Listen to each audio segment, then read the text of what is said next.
Hello everyone and welcome back to my YouTube channel जिसका सिर्फ एक ही मोटो है कि होम्योपैथी की तरफ सही सोच। तो आज का टाइटल है कि मुझे अगर एमबीबीएस नहीं मिला तो मैंने आयुर्वेदा क्यों नहीं लिया। अगर मुझे प्राइवेट ही करना था तो मैंने आयुर्वेदा क्यों नहीं लिया। द थिंग इज़ दैट कि मुझे बहुत ऑप्शंस आए थे कि आयुर्वेदा लेना चाहिए, बहुत सजेशंस भी आए थे कि आयुर्वेदा में बहुत गवर्नमेंट जॉब्स हैं और आपको लेनी चाहिए। बट उस टाइम पे मुझे संस्कृत से भी बहुत प्रॉब्लम थी और उस टाइम पे मुझे समझ भी नहीं थी।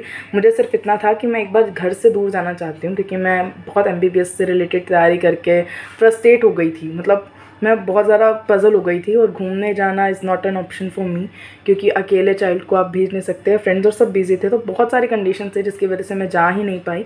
तो मुझे फाइनली लगा कि मुझे इस घर से अब जाना है। मुझे बस बीएससी नहीं करना था या कोई सिंपल कोर्स नहीं, ग्रेजुएशन नहीं करनी थी, सिर्फ मुझे बनना डॉक्टर ही था क्योंकि तैयारी करते करते मेरे अंदर वो एक ड्रीम होता है ना, आप अपने आप को इमेजिन करने लगते हो। तो वो सब चीज़ें आ गई थी तो आई थॉट कि मुझे ठीक है, अगर होम्योपैथी करनी है तो मैं कर लूँगी। लेकिन जब मैंने होम्योपैथी भी की तब भी मेरा मन नहीं लगा। फिर मुझे गिल्ट होने लगा और वो गिल्ट जो आप सबके मन में कहीं ना कहीं रह जाता है, वही गिल्ट इस क्वेश्चन को क्वेश्चन मार्क देता है कि क्या एमबीबीएस नहीं मिला तो होम्योपैथी की जानी चाहिए, अगर होम्योपैथी नहीं तो क्या आयुर्वेदा की जानी चाहिए। और इन दोनों क्वेश्चन का एक ही आंसर है कि नहीं, बिल्कुल भी नहीं। अगर ये ऑप्शन है कि एमबीबीएस नहीं मिला तो आपको करना चाहिए तो ये बिल्कुल गलत है। क्योंकि मैं अब जब होम्योपैथी को जान रही हूँ या और किसी पैथी की तरफ से सोच रही हूँ तो ये क्वेश्चन बहुत गलत है। क्योंकि जब आप क्लियर ही नहीं है कि आपको क्या करना है तब तक आपको कोई भी पैथी चूज़ नहीं करनी चाहिए। लेकिन अगर आप क्लियर हैं कि आपको एक एलोपैथ बनना है तो आप अपना डिवोशन उधर दीजिए। लेकिन अगर आपको एक कैलिबर वाला डॉक्टर बनना है तो आप इनमें से कोई भी पैथी यूज़ कर सकते हैं, इनमें से कोई भी पैथी को पढ़ सकते हैं और अपने आप की नॉलेज को इतनी इंक्रीज़ कर सकते हैं कि ये पैथी आपको 100% रिजल्ट्स दे। कोई भी पैथी ख़राब नहीं है, कोई भी पैथी झूठी नहीं है। हर पैथी का अपना अपना एक इन्वॉल्वमेंट है हर किसी की लाइफ में और आपकी नॉलेज डिपेंड करता है कि आप उस पेशेंट को किस हद तक आराम दे रहे हैं। अगर डॉक्टर बनना है तो पैथी मैटर नहीं करती, आपकी नॉलेज, आपका कैलिबर और आपका हौसला मैटर करता है कि आपने उस हद तक स्टडी की कि आपकी नॉलेज किसी की जान बचा सके।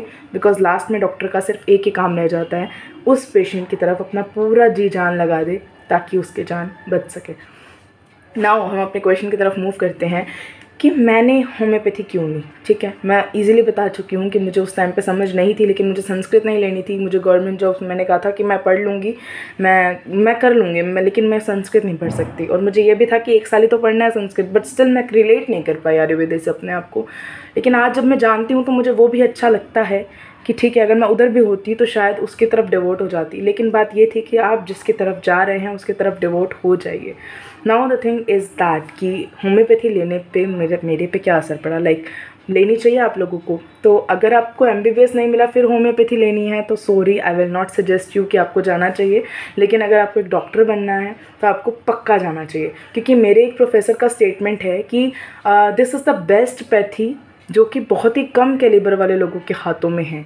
अगर इस पैथी को अच्छे कैलिबर वाले लोगों को दिया जाए या उनसे समझाया जाए, उनको पढ़वाया जाए तो होम्योपैथी आज से कुछ सालों बाद इस स्तर से ऊंचे स्तर पर पहुंच जाएगी। और मुझे ये बात इतनी इम्पैक्ट की क्योंकि ये सच है। क्योंकि लोगों का कैलिबर डिपेंड करता है कि वो चाहते हैं कि नहीं उसे बढ़ाना। और अगर वो अपना कैलिबर इंक्रीज़ कर लेना और इस पैथी को जी जान लगा कर पढ़ ले तो मुझे नहीं लगता कि होम्योपैथी बहुत ऊंचे स्तर तक जाने से कोई रोक सकता होम्योपैथी को। तो बात ये थी कि जब मुझे समझ आया कि होम्योपैथी को करना है या होम्योपैथी में इतना कैलिबर है कि होम्योपैथी हमसे प्यार करने लगे या हमें वो लेवल या पोस्ट दे दे। क्योंकि जब मैं केसेस सुनती हूँ, जब मैंने जिन प्रोफेसर्स को फॉलो करती हूँ या जिनकी क्लिनिकल सुनती हूँ, उनसे ये समझ आता है कि एमरजेंसी और एक्यूट केसेस को होम्योपैथी कितना परफेक्टली सॉल्व कर देती है। जी हाँ, हार्ट अटैक नहीं होता लेकिन हार्ट अटैक जैसे सिम्टम भी आते हैं, ये भी मैं आपको कभी किसी केस में बताऊँगी। जो कि इनसाइड होम्योपैथी एक चैनल है यूट्यूब पे जिनको मैं फॉलो करती हूँ, वो अपने क्लिनिकल डिस्कस करते हैं। तो उन्हें जब पता चला कि वो बिल्कुल सिम्टम्स जो एक्यूट थे, जो सडन आए थे, वहीं बैठे बैठे पेशेंट को आए थे और बिल्कुल सिमिलर टू हार्ट अटैक के पेशेंट जैसे थे, तब उन्होंने एकोनाइटम दिया था। और वो जब आप मेडिसिन पढ़ेंगे, जब आपको समझ आएगा ये चीज़ें, तब समझ आएंगी कि एक्यूट केसेस, एमरजेंसी केसेस को होम्योपैथी भी ठीक कर सकती है। बस बात यह है कि उस डॉक्टर का कैलिबर होना चाहिए, उस डॉक्टर के पास इतनी नॉलेज होनी चाहिए कि वो उस एमरजेंसी केसेस को, उस एक्यूट केसेस को सही हाथों में लेके जाए। और अगर वो इलाज नहीं कर पा रहा है तो एटलीस्ट सही सजेशन दे पाए। और मुझे नहीं लगता कि अगर सब ऐसा सोच के पढ़ने लगेंगे तो आने वाले टाइम में इमरजेंसी और एक्यूट केसेस में होम्योपैथी को भी उतना ही पूछा जा सकता है। मैं मानती हूँ कि एलोपैथी बहुत इमरजेंसी केसेस में काम आता है, लेकिन अगर होम्योपैथी को एक मौका दिया जाए तो बात बुरी नहीं लगेगी। तो आज की वीडियो मैं यहीं एंड करना चाहती हूँ ये कहकर कि अगर आपको एक डॉक्टर बनना है तो आपके लिए होम्योपैथी एक काफ़ी अच्छा ऑप्शन हो सकता है। लेकिन अगर आपको MBBS नहीं मिला, आपको MBBS ही करना है, तो वो गिल्ट आपको बिल्कुल जीने नहीं देगा जैसे मुझे नहीं जीने दे रहा था।